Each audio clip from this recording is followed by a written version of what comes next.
was with a girl named Angela. I fell in love with her when I was in 7th grade. I can't see my life without him. I can't see my life. I can't picture anything without him. Every fight, everything is worth having because I love him. I was comfortable with him. Like, I knew him for a while. I thought he looked really good. And we would just find a way to hang out. And once that happened, it was like, she was my wife.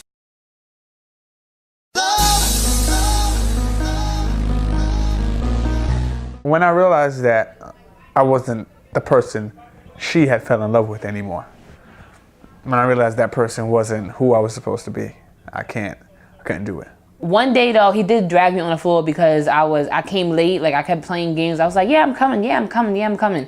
And I was with my girls at a party. And then so when I finally did to his house, he like slammed me on the ground. I was like, what the hell? And like, you know, was like shake me up and stuff. Sometimes you get forced to grow up. And I basically grew up and I started to, you know, become more mature.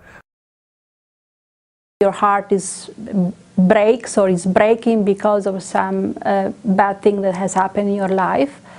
There is some truth, some medical truth in that, especially if you undergo repeated of these episodes over time. If you have a lot of stress in your life that continues and goes on and on, in the long term, that can affect your cardiovascular health. One episode of severe stress or sadness or a adverse event that happens, such breaking up with a boyfriend, can actually have a direct impact on the heart. One day he didn't answer the phone, and I was having a bad day, and then when I saw him in the neighborhood, I just jumped out the car and I beat him with a bat, and then that was it.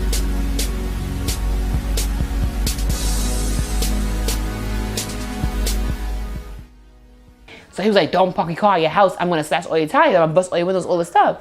So I was scared. Like, I was like, damn, he probably really gonna do that. So I'm like, nah, he's not gonna do that. So he really did. When I came out the building my next day, the next morning, all my tires were slashed. I was touring in rock and roll at the time, and I was playing shows and gone all the time, doing my thing and writing records and doing that kind of stuff like that. And she was in college and very much grounded for that period of time. And then she moved out to California, and then I was going back to school, and then I was in flight school and doing stuff like that. So it never really worked out, which is like such a shame, you know, because I mean, I loved this girl just like unconditionally from the very moment I actually met this girl. Like, not even kidding you, the very first time I met her, I was like, oh my God, that's it. I saw that there were just things I didn't like about him. The fact that he was too obsessive, the fact that he was too invasive. He just always wanted to hang out, always wanted to do this and that. And I felt like I didn't love him enough for it to be that way. I just wanted to do my own thing. And that's how I knew he wasn't the love of my life. Is it worth it? How important is it to break up with this person? And what will I lose?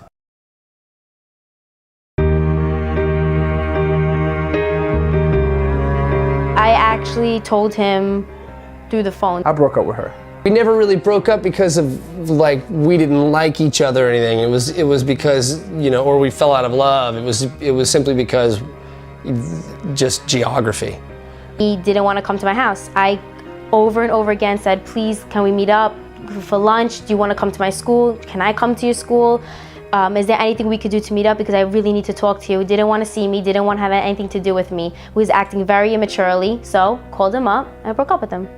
Actually, when we actually was walking away from each other, I saw her crying, and I went over and gave her a hug and was like, you know what? I still got your back. I know you too well to leave you alone. I would always break up, do me, and then get back with him. You know, this whole cycle thing. And I knew that I was supposed to cut it off, you know, stop talking to him. But I don't know, I guess I was young and dumb. Tell the person they need to meet, they need to talk, and they have to be honest. And to not lead them on. Even if they cry or if they make you feel bad, you have to do what's right for you.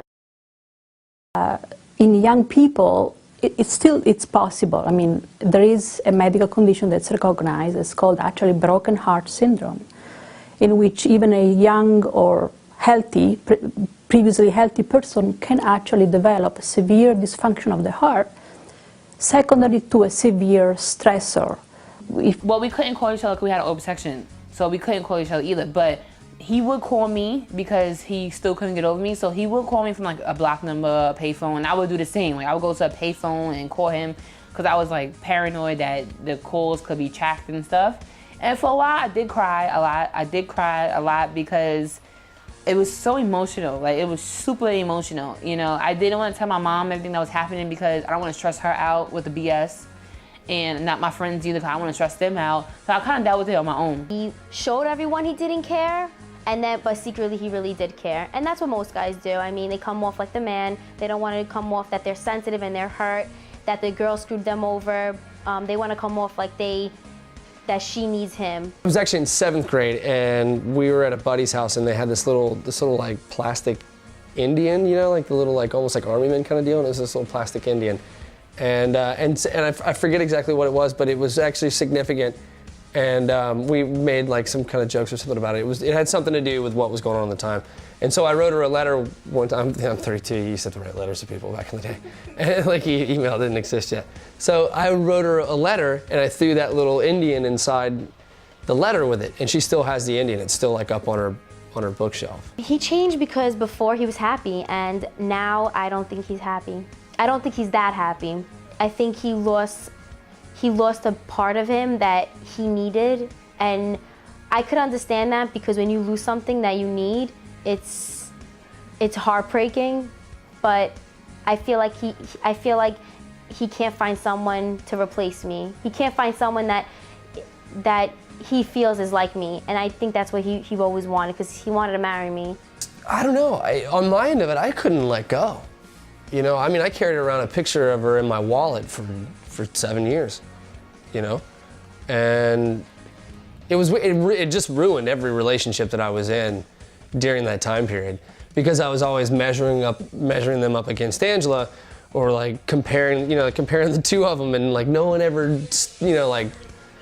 met the mustard, or kind of thing, cut the mustard, you know, no one was ever Angela. For me, when I broke up with him, I was by myself. I was by myself for like 2.5 years, like really evaluating me, knowing what I like, what I don't like, knowing how to treat other people, because even though, yeah, he did bad things to me, I'm not supposed to hit somebody in the head with a bat. Like, who am I to do that? My struggle came, you know, trying to understand why I was doing it, or trying to fix it.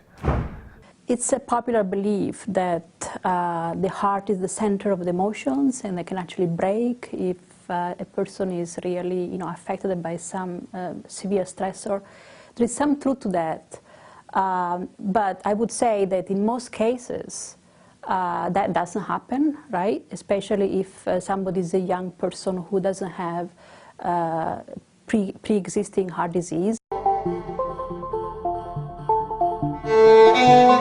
I feel like when you know it's over, when you know you just don't need that person. It's just a feeling. I felt like when I ended it with my ex-boyfriend, I just felt that I didn't need him. I just saw myself, you know what? I don't need this person. I don't need this drama in my life. It's not worth it. To me, the fighting, and it's not worth it.